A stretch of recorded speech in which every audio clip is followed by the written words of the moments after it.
Good morning, dear students. Welcome to your online science class of chapter number 15, that is air around us.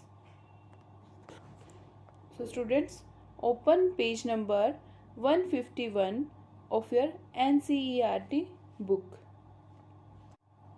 So, in today's lecture, firstly, I am going to explain a topic, that is how does oxygen become available to animals and plants living in water and soil.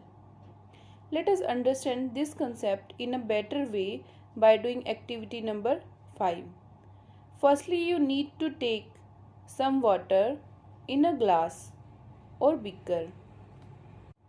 फिर उस water को heat करना है slowly, means गर्म करना है हमने उसको. नेक्स्ट आपको ने नोटिस करना है वाटर के कंप्लीट बॉयल होने से पहले जो ग्लास और बीकर लिया है बॉटम पर आपको टीनी बबल्स फॉर्म होते दिखाई देंगे उसमें. Is I am right? Yes. आपकी बुक में भी दिखाया है फिगर 15.10 में वाटर कंटेन्स एयर. यहाँ पे बबल्स दिख रहे हैं ना आपको बॉटम पे. इन्हीं बबल्स की बात कर रही हूँ. जब हम किसी भी वाटर को बॉयल करते हैं गैस में या हीट करते हैं तब उसमें उसके बॉटम पे नीचे की तरफ बबल्स फॉर्म होना स्टार्ट होते हैं.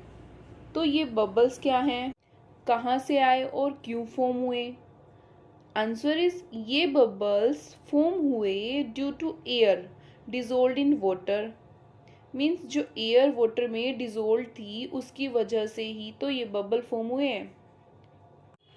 सो जो वाटर में डिजोल्व होती है एयर, तो जैसे ही हम वाटर को बॉयल करना स्टार्ट करते हैं तब उसमें प्रेजेंट एयर एस्केप हो जाती है. एस्केप मीन्स गुम हो जाती है और बबल्स की फॉर्म में दिखाई देने लगती है. Further on more heating water vapour की फॉर्म में कन्वर्ट होने लगता है. Means water begins to boil. जब वेपर बनने स्टार्ट हो जाएंगे वाटर के, डेट मीन्स वाटर बॉयल होना स्टार्ट हो गया ना, कंप्लीटली वेपर बन जाएंगे तो वो फुली हीट हो गया means. Also in our previous chapter we have learned that animals which lives underwater or in water breathe by using dissolved oxygen in water. Means जो पानी के इनसाइड एनिमल्स होते हैं वो ब्रीथ करते हैं ऑक्सीजन गैस इनहेल करके, जो कि वाटर में मिक्स होते हैं वहाँ से. क्लियर? नेक्स्ट, जो ऑर्गेनिजम्स मीन्स लिविंग थिंग्स होते हैं जो सॉइल में रहते हैं, उनको भी तो रेस्पायर के लिए ऑक्सीजन की नीड होती है. रेस्पायर मीन्स ब्रीथिंग के लिए ऑक्सीजन की नीड होती है ना. Is not it? Answer is yes, it is right. उनको भी नीड है ऑक्सीजन की. सो अब क्वेश्चन ये अराइज होता है कि उनको ऑक्सीजन कैसे मिलती है, फिर ब्रीथिंग के लिए मिट्टी के अंदर से उनको कैसे एयर मिलेगी. इसका आंसर हम फाइंड आउट करते हैं by doing activity number 6. That is हमने एक लंप लेना है ड्राई सॉइल का, एक बीकर में या ग्लास में. ओके. फिर इसमें वाटर ऐड करना है और नोट करना है कि what happens. See as shown in figure 15.11 in your book on page number 152. Do you see bubbles coming out from soil? Answer is yes, there is. So जो ये bubbles बाहर आ रहे हैं उनसे आइडिया होता है कि एयर भी मिक्स है सोयल में. सो जो भी प्लांट्स या ऑर्गेनिजम्स लाइक कीड़े मकोड़े होते हैं, ऑर्गेनिजम्स वही होते हैं जो कीड़े मकोड़े होते हैं ना मिट्टी में, उन्हें हम ऑर्गेनिजम्स कहते हैं. जो वो सोयल में जब वो सोयल में ब्रीथ करते हैं या रेस्पायर करते हैं through the air which is dissolved in the soil. वैसे आपने देखा भी होगा एनिमल्स या ऑर्गेनिजम्स होते हैं जहाँ भी मिट्टी में, वो वहाँ मोस्टली होल्स या बरोज फॉर्म कर देते हैं सॉइल में। आपने नोटिस किया होगा कभी जहाँ कीड़े होते हैं वहाँ मिट्टी में स्मॉल स्मॉल होल्स होते हैं, राइट। कहीं नोटिस किया आपने, आपके घर के आसपास कहीं पे भी मिट्टी होती है वहाँ पे देखना आप, जहाँ पे भी छोटे छोटे जो कीड़े होते हैं ना वहाँ पे छोटे छोटे होल्स मिलेंगे आपको, ठीक है। वहाँ पे मोस्टली हम दाना डालने भी जाते हैं, राइट। और इन होल्स की वजह से ही जो एनवायरनमेंट में एयर होती है वो सॉइल में ईजिली एंटर करती है और बाहर भी आ जाती है। मीन्स ओवरऑल एयर एक्सचेंज का जो प्रोसेस है वो कंटिन्यू रहता है वहाँ से।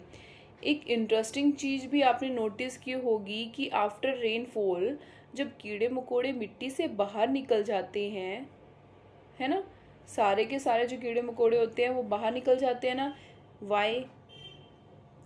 आंसर इज बिकॉज जैसे ही रेनफॉल होता है उसके बाद जो उनके होल्स होते हैं ना वहाँ पे वाटर फिल होना स्टार्ट हो जाता है, तो ऑर्गेनिजम्स को रेस्पायर में प्रॉब्लम होती है, मीन्स ब्रीथिंग में, तभी तो वो मिट्टी से बाहर निकल आते हैं आफ्टर रेनफॉल, है ना। इसका कितना अच्छा आंसर है, आपने कभी सोचा भी नहीं होगा ऐसा तो। वैसे और इंटरेस्टिंग क्वेश्चन अराइज होता है यहाँ, आपके माइंड में भी हुआ होगा कभी शायद कि हम सब तो ऑक्सीजन गैस यूज़ करते हैं ना, प्लांट्स भी, हम भी, है ना, फॉर ब्रीथिंग पर्पस। तो क्या ये कभी फिनिश नहीं होती क्या? जो ऑक्सीजन गैस है हम उसको कंटिन्यू इनहेल करते जा रहे हैं, प्लांट्स भी वहीं से ब्रीथ कर रहे हैं ऑक्सीजन से, हम भी ऑक्सीजन गैस से ब्रीथ कर रहे हैं, तो मतलब वो ख़त्म नहीं होगी क्या कभी?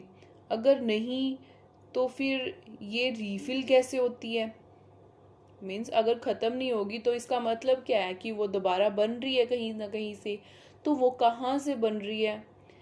इस क्वेश्चन का आंसर फाइंड आउट करने के लिए हम नेक्स्ट टॉपिक स्टडी करते हैं, that is how is the oxygen in the atmosphere replaced. वो कैसे रिप्लेस्ड होती है?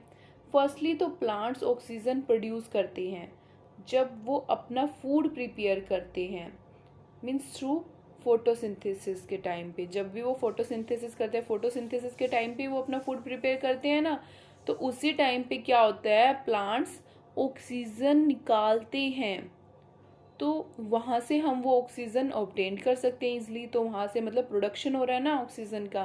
वैसे प्लांट्स खुद भी तो ऑक्सीजन कंज्यूम करते हैं ना ब्रीथिंग के लिए, बट जो कंजप्शन है ऑक्सीजन का प्लांट्स के थ्रू वो बहुत ही कम है एज कंपेयर टू जितना वो अमाउंट रिलीज करते हैं ऑक्सीजन गैस का।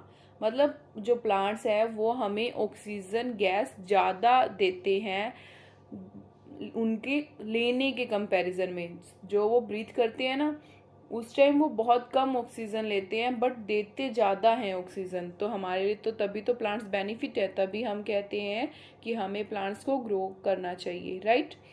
तो यहाँ पे हमारे पास एक चीज़ आ गई है, प्लांट्स एक्सहेल करते हैं ऑक्सीजन एंड इनहेल करते हैं कार्बन डाइऑक्साइड।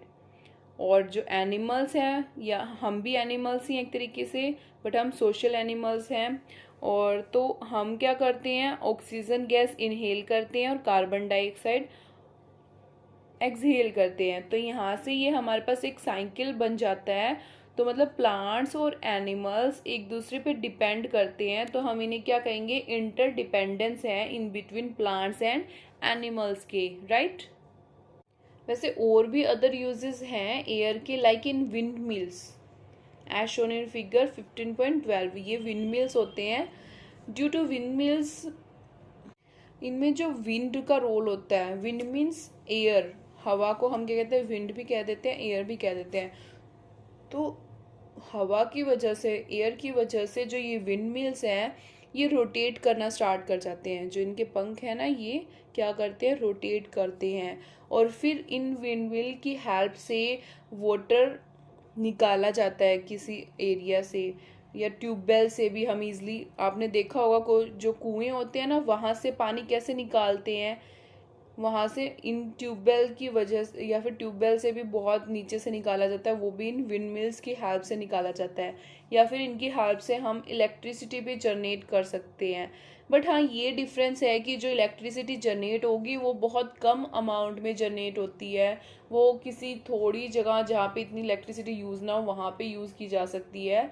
इतना हाई वोल्टेज की हम इलेक्ट्रिसिटी यूज़ नहीं कर सकते हैं, बट स्टिल हमें कुछ बेनिफिट है, फ्री की मिलेगी हमें तो, क्योंकि जो एयर है वो तो नेचुरल है, हमें कहीं से मतलब बनानी तो नहीं पड़ती इनको घुमाने के लिए, तो ये अपने आप ही रोटेट हो जाते हैं, राइट।